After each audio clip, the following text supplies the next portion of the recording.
Assalamualaikum warahmatullahi wabarakatuh. Kami dari kelompok 7 akan melakukan presentasi yang bertema konsep manajemen pemasaran.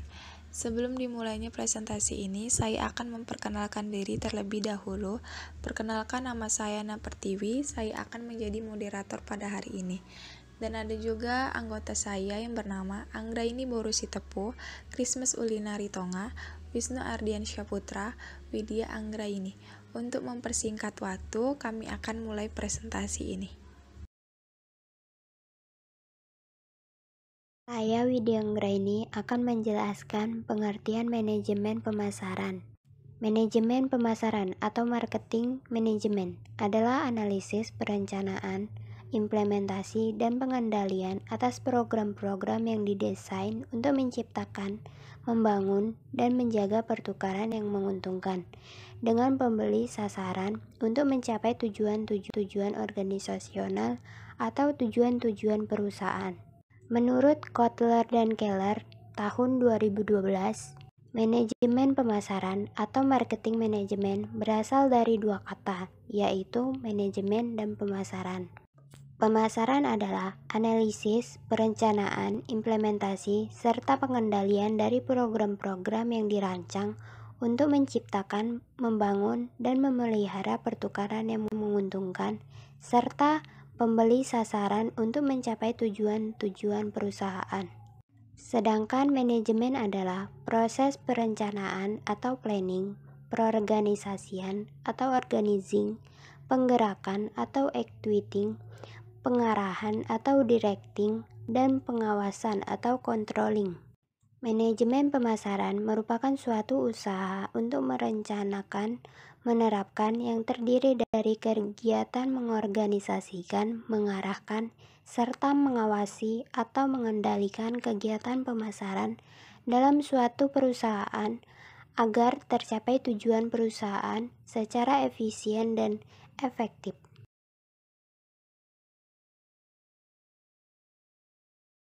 Baiklah, saya Christmas Ulina Ritonga akan melanjutkan penjelasan mengenai fungsi manajemen pemasaran.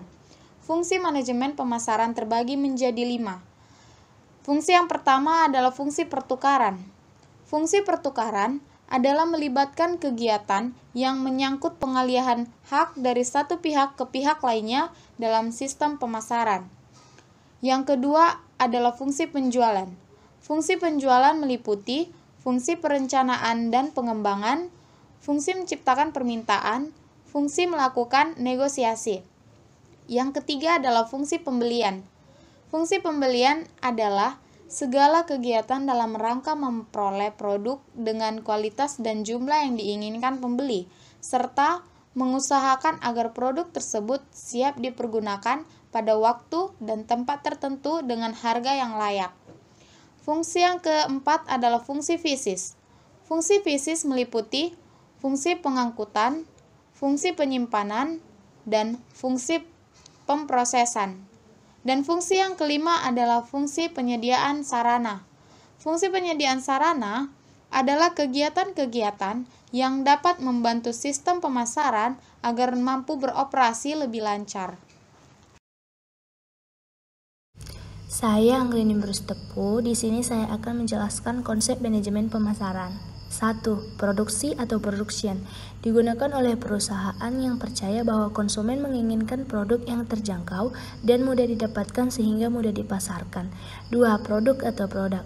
Konsep manajemen ini akan memproduksi barang dengan kualitas terbaik dan dibanderol dengan harga yang lebih tinggi. 3. Penjualan atau selling.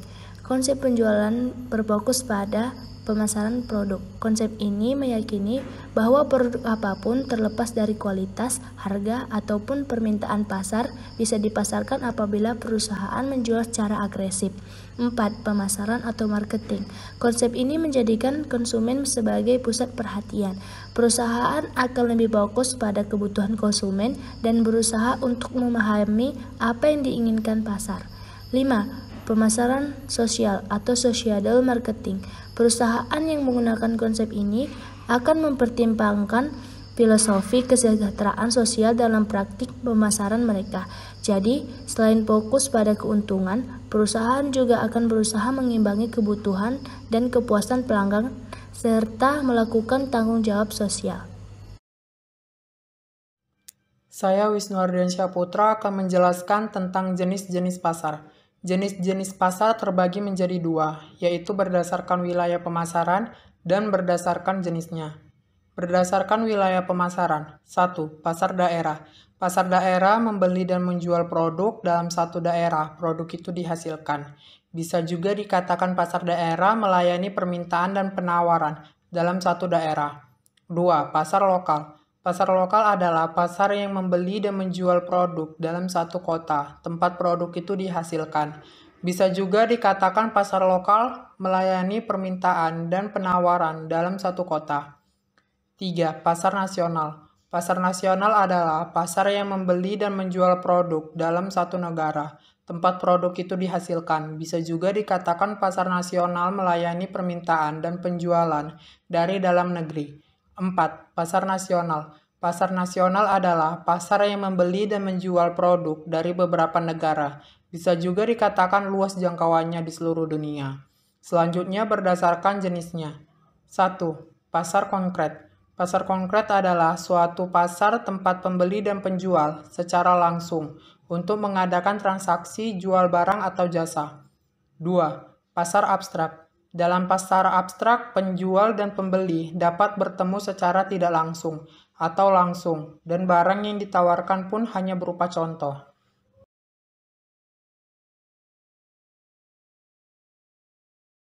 Oke, di sini saya akan menjelaskan tentang bauran pemasaran. Bauran pemasaran atau marketing mix adalah kumpulan alat pemasaran taksis yang terkendali atau produk, harga, tempat, dan promosi yang dipadukan perusahaan untuk menghasilkan respon yang diinginkan di pasar sasaran. Adapun kegiatan yang dimaksud dalam marketing mix 7P yaitu 1. Produk atau produk, 2. Harga atau price, 3. Tempat atau place, 4. Promosi atau promotion, 5. Orang atau people, 6. Proses atau proses, 7. Bukti fisik atau physical evidence. Terima kasih atas perhatiannya, kurang lebihnya mohon maaf. Demikianlah akhir presentasi kami. Semoga bermanfaat untuk kita semua. Wassalamualaikum warahmatullahi wabarakatuh.